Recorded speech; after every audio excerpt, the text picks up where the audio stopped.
Meet Oliver Schwab. He is the managing director of the World Economic Forum. His sister, Nicole, is a member of the executive committee for the World Economic Forum.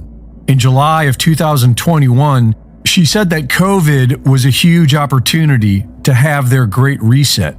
I see it as a tremendous opportunity to have this great reset and to use this huge flows, of money, to use the increased levers that policymakers have today in a way that was not possible before. Their father, Klaus Schwab, is the founder of the World Economic Forum.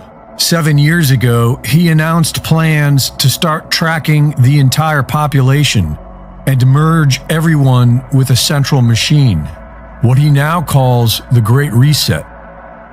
The Schwab family is working together with other families because that's how Team Evil works.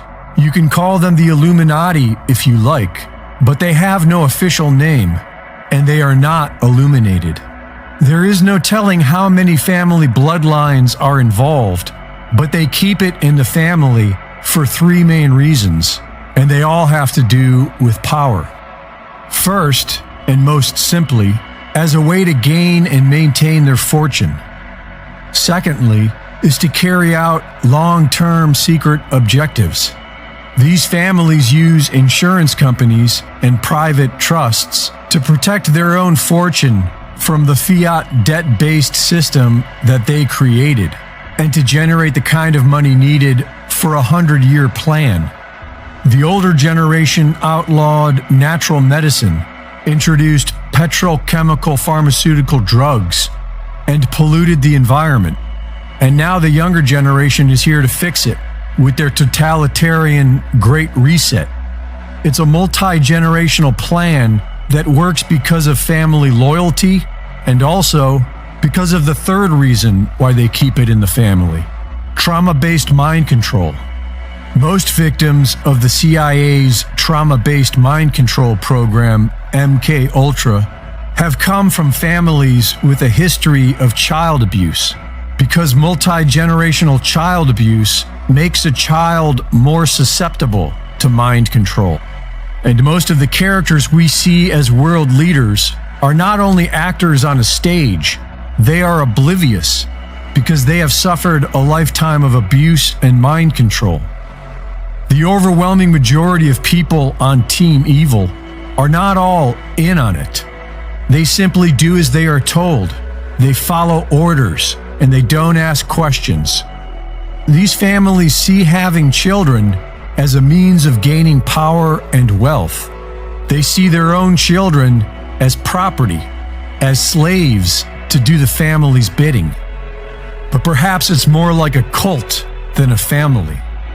Nearly 1 million child orphans were distributed throughout America and the Commonwealth in the late 1800s by an international secret society called the Odd Fellows.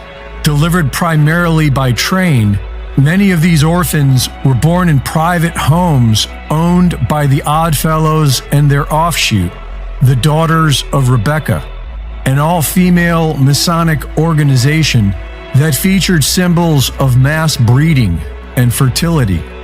Philip Eugene de Rothschild says that the Rothschild family alone has produced over 100,000 children in these secret breeding programs. Most of the U.S. presidents during this time were Freemasons. 4 of them were Oddfellows. And at last count, 34 U.S. presidents are directly related to Charlemagne, King of the Franks, who is believed by these Illuminati bloodlines to be of the Merovingian bloodline, a genetic set that they highly value. And Team Evil has always been obsessed with genetics. So it really isn't that strange to point out the similarities between Justin Trudeau and Fidel Castro, Angela Merkel and Adolf Hitler's mother, Barbara Bush and Aleister Crowley, or even Obama and Akhenaten.